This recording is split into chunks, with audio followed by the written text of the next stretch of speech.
So there it is. We finally got it all straightened up. We got a bracket on here. We got this bracket. This is tight. The belt is lined up just like it should be. Power steering's tight. We can get this off. It's a little bit in the way, but not much. What I did was took this bolt right here. Wait, where's my finger? There we go. Took this bolt right here and ground it down on the grinder so it would be out of the way. So now we can put power steering in. This is tight. The belt works. The original belt actually worked on that. Now, for future reference, we're going to have to alter this bracket right here because it comes up over here. So we'll have to take one of these and weld boop boop boop to right here so he can just throw on any stock alternator. This is a altered alternator, if you will. Get it? Altered alternator. Yeah, it's alternately different than the others. So you can't buy these on the shelf, so that's not a good deal. So when this one goes out, because we had to grind this bolt right here from the length of this back. Yeah, where the mount is in the back. Now, it's my understanding that all the front right here is where the bracket hooks up are all standard. So in the future, what we're going to do is bring this thing up to where it goes right here, weld the bracket. We'll bring it up here on the top, weld a bracket to it and bring it down to here, and then it'll all line up straight just like it's supposed to. Just like this one does, but the problem is with this, when this one goes out, he's got to alter another one to make it fit, and we don't want to be in that situation. What we ended up doing was bending this a little bit, and that's not the right way to do it. But if you look at the belt alignment, we're not going to have any problems until this alternator goes out. So we'll have to address that in the future, but man, we ended that saga, so we are out of here. We're going to work on the rest of it later.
That should definitely give it plenty of clearance now.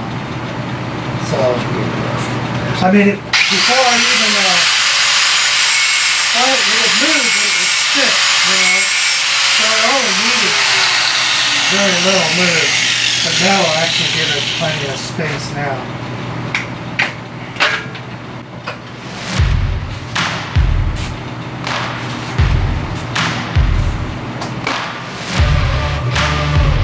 Now, did you have to pull the card up to put this on? No, it just went right down all the way top.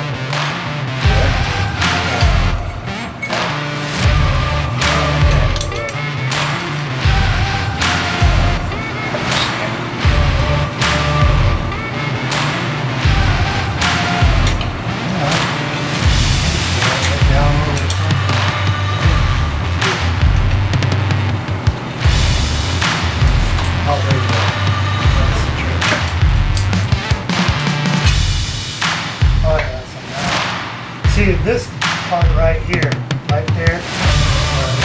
It's not now?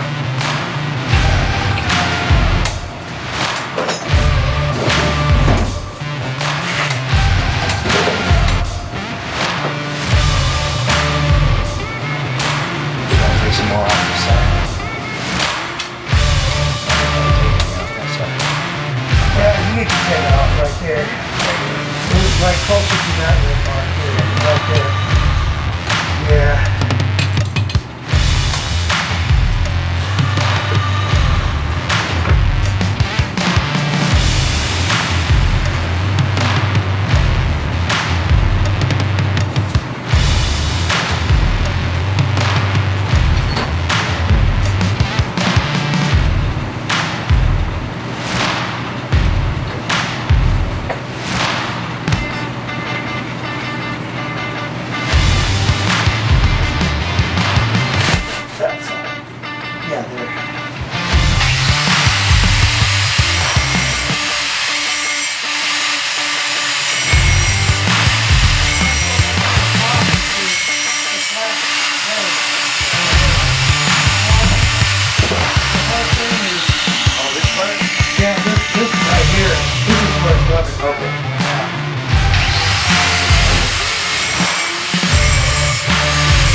Alright, so I guess I've done committed the worst sin ever from being a video producer.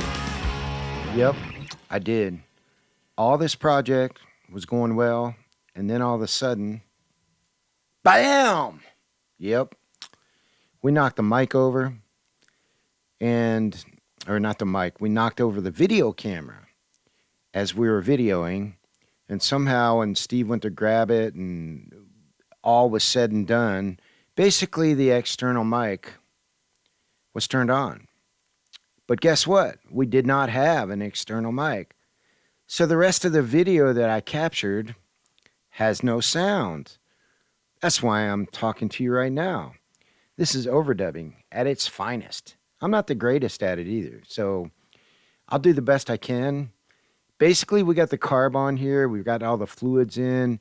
Now we got to put all the togethers together. Basically, you've got to stick the distributor and, you know, put the plug wires on, the lightning hoses, all that kind of stuff. And then we got to pre-time it because we got to break in the cam on this thing. And if you know anything about a flat tappet hydraulic cam, they don't like to be started and started and started and started and started and run a little and turn off. You basically got to get them to start, stay running for 25, 30 minutes-ish, 20, 25, and you got to keep them up around 2,000 RPMs. So we got to get everything set up for that. So as you can see right now, we already stuck the distributor in.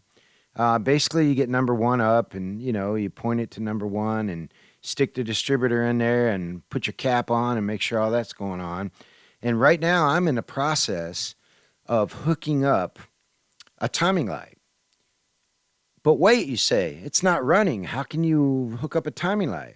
It's very simple. This is called timing it. Well, I call it static timing or whatever. But basically, we want to set the timing as close as possible from the beginning so we don't have to keep hunting and keep trying to turn it over and start it and start it and start it and wipe a lobe on the new cam. So what we're going to do is hook the timing light up, take the number one plug wire, hook it up to that, obviously, and then we're going to turn the key on in the car where it gives the basically gives the ignition and distributor power, okay? And so I've got it up setting on about, I want to go about 8 to 12 initial timing on this. So what I did was I got number one up, matched up my lines so it would be top dead center, and then I moved it just a little bit more to around 8 to 10 advanced, okay? So that's what I did. Now what we're going to do is turn the key on, and I'm going to turn that distributor until we see that thing flash. So you're going to see that happening right now. I really wish I had the sound to this, but it's really a simple thing to do. So once you turn the distributor, you got to turn it with a little bit of force so it'll flash. And once it flashes, you turn it back just a little bit, lock your distributor down, and it should be pretty close to in time where you wanted it. And the whole idea is to not have much to mess with. So another thing we also did was before we put the thermostat in and the coolant, we filled the radiator, obviously. But before we put the thermostat in, we poured the coolant, premixed coolant, into where the thermostat goes. So it's full, totally full. There wouldn't be any bubbles in there. We can't have it overheating while we're doing our test or break-in on our cam. We can't have it, you know, not running. We can't have it not having any gas. We can't have it shutting off. We can't have it backfiring and all that kind of stuff. It basically needs to be in running condition as soon as we go to start this thing. So that's what's happening right now. We're getting some things together so we can get the key on and go ahead and I'm going to turn this distributor here in just a minute, and you're going to see this flash, okay? So I'm going to point it like I'm doing just a timing deal. So I'm holding now. He's going to turn that distributor, and let's see what happens here. I don't think it flashes initially because I discovered, and this is the first time I've done this technique, you have to actually turn it with some force. the other way, obviously, because you see it's not doing anything yet. And wait for it. Wait for it. Where's the light? I see no light. So I'm looking at it. I'm going, okay, what's going on? And basically, it's not being turned fast enough to cause it to spark. So even though the engine's not running, if you turn the distributor with a little bit of action, you know, a little bit of oomph, it'll make that flash and show you where the timing is. So Steve's doing it over here. I'm going to take over here just a sec, hold it myself, and I think I'm going to point it at. I'm making sure all the connections are good right here. Of course they are, but here we go. Oh, see it? It flashed. See that? All right, so you got to do it just a little bit faster. You can't do it slower. It won't flash. So there it goes right there. So now that I got it flashing and I know that it works, I'm going to point it at the timing marks down there and find out where we're at.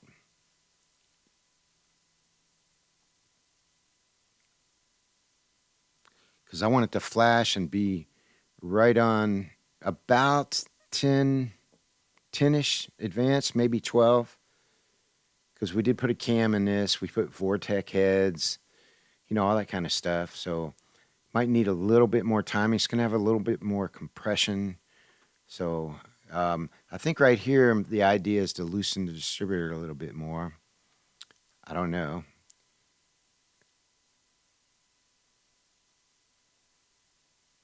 Yep, I'm getting it to flash here. All right, so it's flashing. I think I'm going to... Looks like I'm adjusting the tension on the distributor to see what's going on here so I can get it in a perfect state where I can move it fast enough and get the timing set pretty close to begin with. So that's what's happening here. So once we start this thing up, we want it to start up and run for 20 minutes so we can not wipe a cam lobe, because that would not be good after all the work we put into this.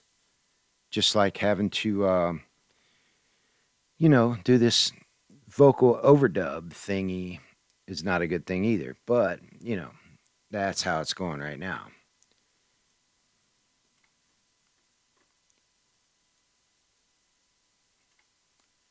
So it looks like I'm getting close to the end of the video show here.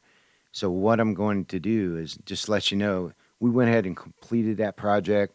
I got the timing where we thought we needed it. And I actually have some video with some sound from the first startup after having everything on, ready to roll, coolant in, timing set, plugs on, plugs in. I mean, plug wires on, and then here we go. Now we're going to start.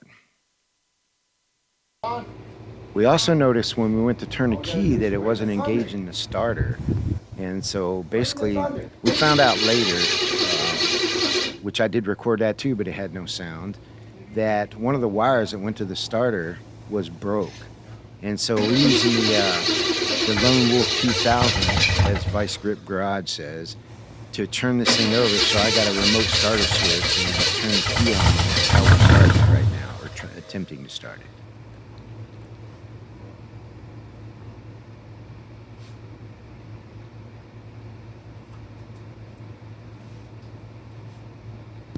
We're going to try one more time. Then we're going to move the timing, because I don't know. Okay. Try it with your key. No. Okay.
That sounds pretty good.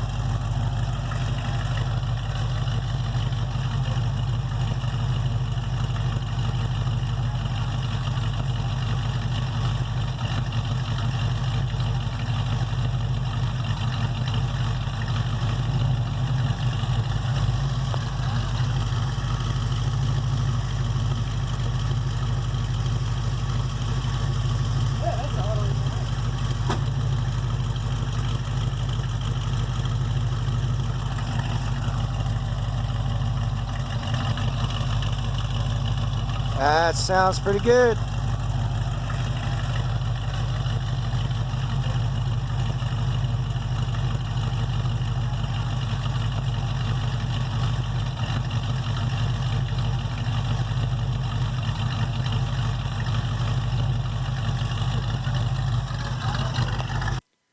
So yeah, the build took a little bit longer than we expected, and that was only because of the back and forth on what transmission he wanted to put in and other changes that we were going to make. And then we had the whole front of the engine issue that was, the basically the power steering pump and the alternator belt lining up, and we needed to upgrade that and make something that would work in the long term. So we did.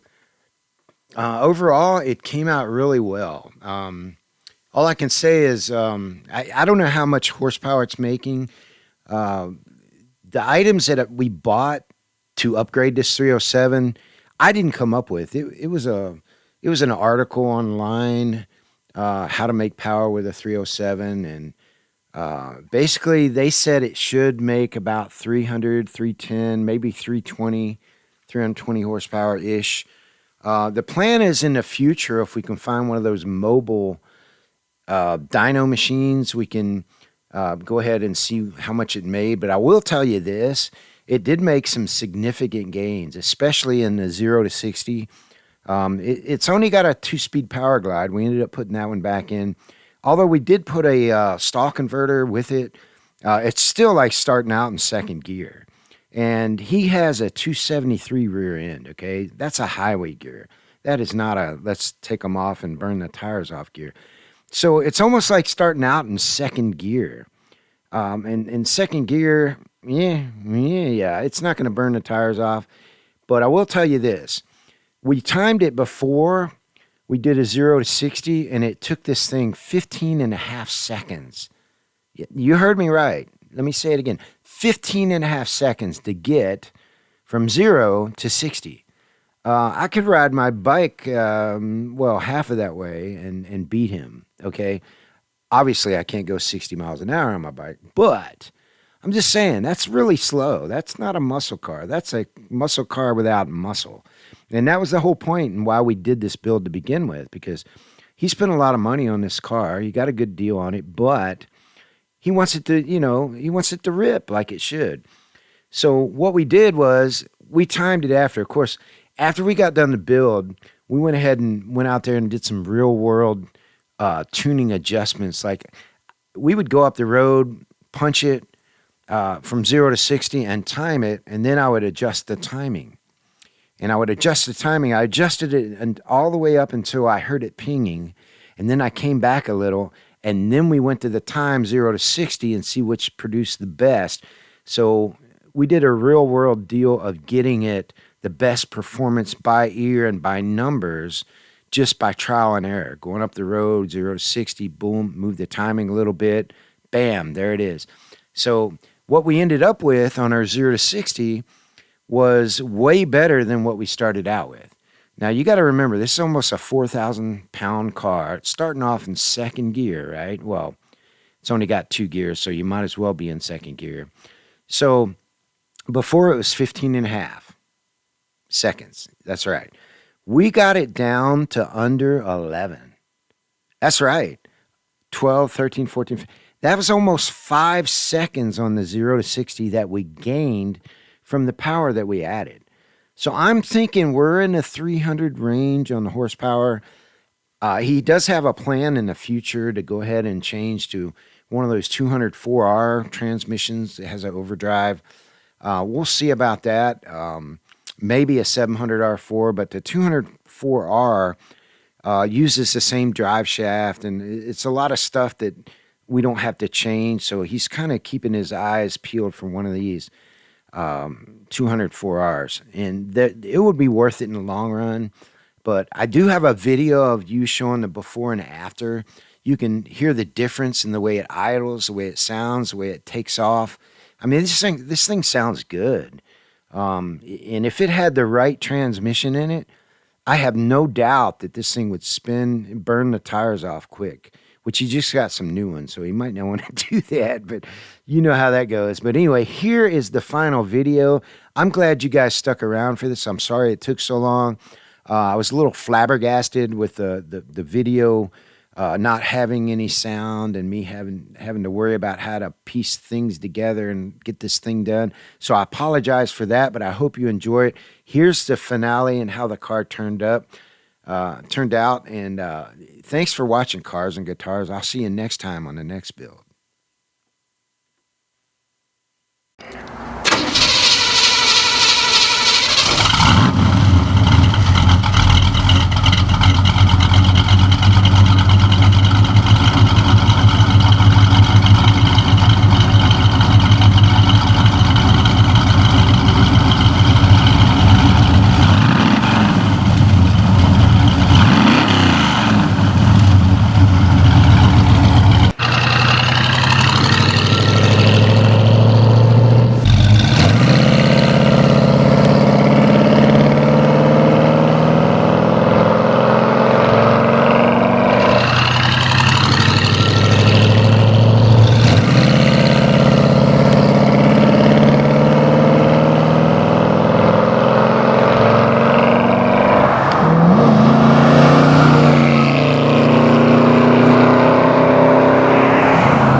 So one final word on this.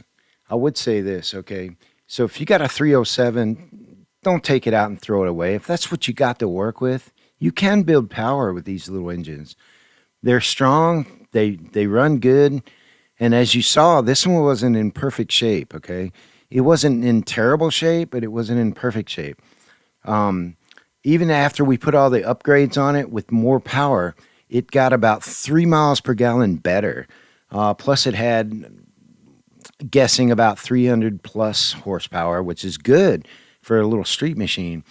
So you don't have to get rid of these 307s, what I'm trying to say. You can make power out of them.